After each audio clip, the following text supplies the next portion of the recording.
So in the previous unit on trigonometry, we met sine, cosine, and tangent, and we looked at the sine rule, the cosine rule, area of a triangle, all that stuff. We looked at the graphs and how they relate to all sorts. We looked at solving equations with trigonometry in it. I've done all sorts with those three functions. The next step is to meet three new trig functions, completely new things that you won't have seen before. But before we meet them, I want to just go back to our unit circle where we began. And I want to just remind us really quickly where we got sine, cosine, and tangent from within the unit circle. And what we did was we drew a radius in here. We know that this radius here has a length of 1, and then we could just drop this vertical line, and then we can keep this horizontal line here. And that gave us this nice right angle triangle. I'll label some points up: O there, A there, and B there. And this was the starting point for what we did, and what we established was, because this is the adjacent and the hypotenuse is 1, this green line from O to A is actually exactly cos of theta or cosine of theta. And the vertical line AB is actually sine of theta, because sine theta is the opposite divided by the hypotenuse. The hypotenuse is 1, so it's just exactly sine theta, this length. And we also got tan theta out of here. And when we talked about this in class, we talked about the fact that tan theta is the gradient of this line. It's sine divided by cos, rise over run. It's the gradient. But actually, I can tweak my diagram slightly. I can add in a slightly different triangle, which makes tan theta just another length in the diagram.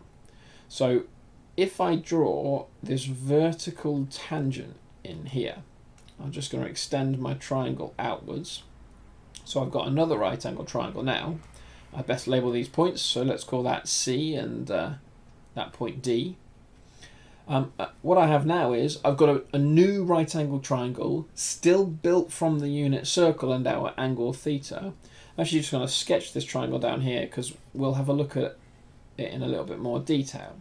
So there's theta and our right angle, and now this base of the triangle from O to C is actually the radius of the circle.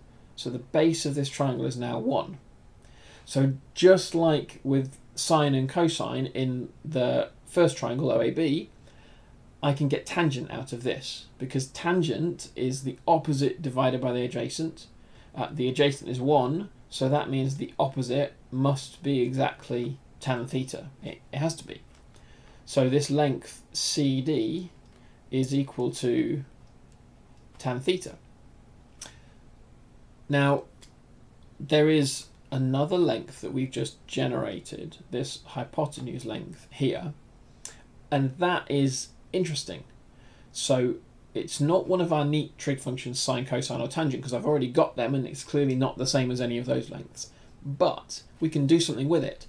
We can just remind ourselves that cos theta is, well, it's the adjacent divided by the hypotenuse, and in this particular triangle the adjacent is 1, so that means cos theta is 1 over the hypotenuse. A really quick bit of rearranging tells me that this hypotenuse is 1 over cosine theta. So it's not one of the basic trig functions, but it's very close to it. It's the reciprocal of it. So that's this length O to D. That's actually the length 1 over cosine of theta. So that's interesting. It's quite a neat value, but it's not quite the same as what we've met before. On top of that, there's nothing particularly special about drawing this vertical tangent, other than the fact that it gives us our definition of tan theta quite nicely. We could equally have drawn in our tangent horizontally and then carried our triangle on. And that gives us a couple of new points. Let's just label this one E and this one F. And in this new triangle, actually, where's theta now? It's not at the bottom. By Z angles, it's up at the top. So I've got theta up here. And now the height of this triangle is the radius of the circle from O to F. So this is O, E, F. Oh yes, and this one was OCD. So this new triangle has a height of 1, the angle's still theta, and I've got now 2 other lengths that I don't know about yet. But we can figure them out quite quickly. So if sine theta is the opposite divided by the hypotenuse, well, in this nice new triangle, the opposite length is 1. So sine theta is 1 divided by the hypotenuse, and that tells us that the hypotenuse is 1 over sine theta. Just a quick bit of rearranging. So this length O to E is actually 1 over sine theta. And the same bit of logic, we know that tan theta is the opposite divided by the adjacent. The opposite's 1, so tan theta is 1 over the adjacent. So the adjacent must be 1 over tan theta. So this line EF is 1 over tan theta. And what I've got is now, I've got the original 3 basic trig functions as just 3 different lines in this diagram. And then I've got 3 new neat lines in the diagram, which are the reciprocal functions. Now it turns out that those reciprocal functions are really common to find in trig problems, and just actually in general geometry problems. And you can kind of see why. They're just clear, neat, useful values in that diagram, the hypotenuse or the length of those tangent triangles. So they turn up quite regularly in actual geometry problems, and because they turn up so regularly, we give them their own unique names. So this is the same diagram but a little bit neater and all color-coded, and we've got sine, cosine and tangent are those 3 lengths we originally hit, the red length, green length and the purple length. And then we've got sec here, which is the hypotenuse in yellow. Now that was actually 1 over cos theta, and it gets this new name sec, which is short for secant. And basically, because it's so common to need the reciprocal trig functions, they just have their own name, secant.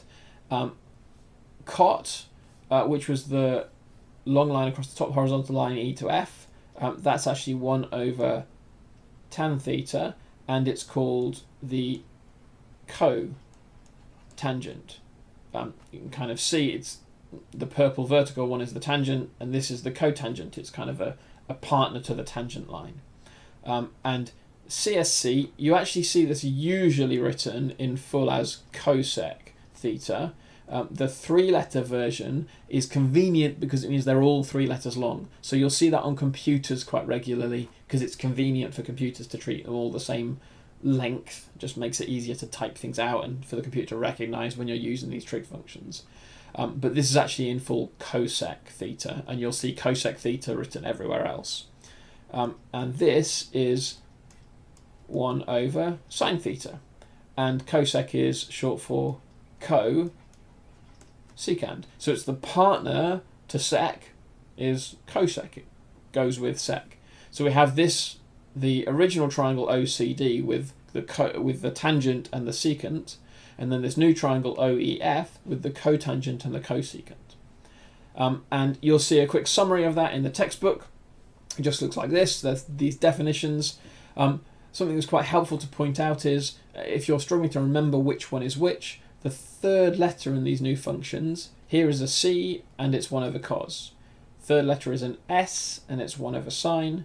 3rd letter is a T and it's 1 over tan. The 3rd letter kind of is a helpful reminder. And the final little thing the textbook mentions is, well, if tan is sine over cos, then cot is going to be the reciprocal of sine over cos. So it's sine cos over sine. And that turns out to be quite regularly useful, just like swapping tan for sine over cos can be useful in trig questions. So the next step is to really quickly look at how we can use these, find these values and plug them into the calculators as well, and how the calculators handle these reciprocal functions. And then we'll move on to drawing the graphs of these functions next.